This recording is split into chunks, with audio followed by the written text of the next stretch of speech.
Black रोज़ industries तो ये एक छोटा सा कंपनी है और इसका मार्केट कैप 1,000 करोड़ से भी कम का है। 800-900 करोड़ के आसपास का इसका मार्केट कैप है। बट कंपनी के हम रिटर्न के बारे में बात करें तो कंपनी ने हमें रिटर्न कैसा दिया है ओवर द ईयर्स, तो कंपनी ने हमें एक मल्टी बैगर रिटर्न दिया है। हम गूगल में जाके इसका लॉन्ग टाइम का चार्ट पैटर्न देख सकते हैं, हमें एक मल्टी बैगर रिटर्न देखने को मिलता है।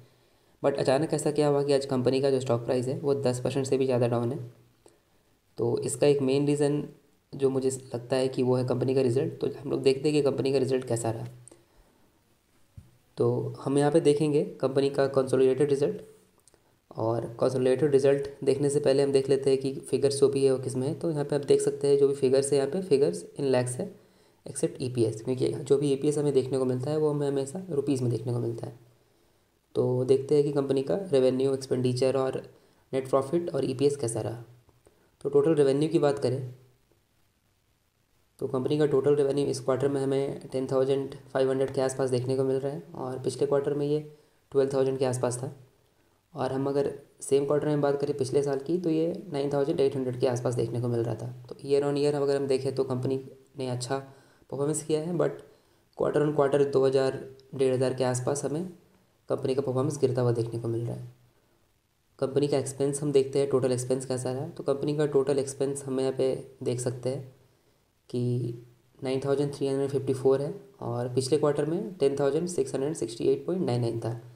तो हमें जो एक्सपेंस है वो हमें कम होता हुआ देखने को मिल रहा है, और ये एक अच्छा पैरामीटर है कि एक्सपेंस कम हो रहा है।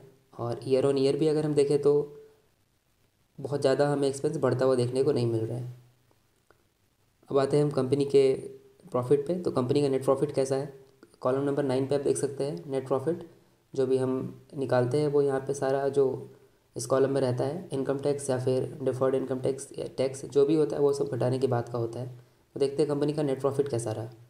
तो कंपनी का नेट प्रॉफिट इस क्वार्टर में है 917 का, पिछले क्वार्टर में 994 का था, और पिछले साल सेम क्वार्टर में बात करें तो 438 का था। तो क्वार्टर ऑन क्वार्टर अगर हम देखें तो हमें एक छोटा सा फॉल देखने को मिल रहा है नेट प्रॉफिट पे। बट ईयर ऑन ईयर हम देखते हैं अगर कि कंपनी पिछले साल सेम क्वार्टर में कैसा परफॉर्म कर रही थी, तो हमें प्रॉफिट डबल होता हुआ देखने को मिल रहा है। एक्चुअली डबल से भी ज़्यादा होते हुए हमें देखने को मिल रहा है, जो कि एक अच्छी न्यूज़ है।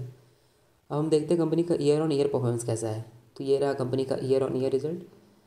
इस कॉलम में जो आप देख रहे होंगे यहाँ पे 2744, ये FY21 का रिज़ल्ट है चारों क्वार्टर मिला के। और इसका बगल में 2067 जो हमें देखने को मिल रहा है, ये पिछले साल का है FY20 का चारों क्वार्टर मिला के। तो ईयर ऑन ईयर हमें एक बहुत अच्छा जंप देखने को मिल रहा है, ऑलमोस्ट 700 का।